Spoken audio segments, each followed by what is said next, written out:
चला आज स्वराजसाठी मी बनवलेले आहे ड्राय फ्रूट्स बर्फी। ते कशी तर video like comment share subscribe करा आपल्या लहान मुलांसाठी।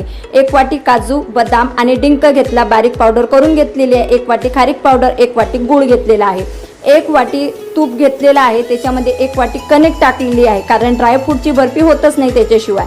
तर हे लालसर होईपर्यंत मस्तपैकी भाजून घेतलं। त्याच्यानंतर जी आपण पावडर काढली होती काजू बदाम डिंकची ते टाकले। त्याच्यानंतर 1 वाटी खोबरं किस टाकला आणि 1 वाटी खारीक पावडर टाकलेली। हे सुद्धा लालसर होईपर्यंत आपल्याला परतून घ्यायचं आहे आणि छान पद्धतीने लालसर झालं की 1 चम्मच वेलची पावडर टाकायची आहे आणि त्याच्यानंतर 1 वाटी गूळ टाकायचा आहे। त्याच्यानंतर गॅस बंद करून द्यायचा आहे। हे मिश्रण एकत्र एकजीव केल्यानंतर एका ताटाला तूप लावायचं आहे आणि त्याच्यामध्ये ते ओतून घ्यायचं आहे। थंड झाल्यानंतर काप पाडायचा आहे। तुमच्या लहान मुलांसाठी स्मरणशक्ती वाढवण्यासाठी मस्त आहे, वजन सुद्धा वाढते आणि काहीतरी पौष्टिक दिल्या जाते। तर चलो बाय बाय, नेक्स्ट व्हिडिओ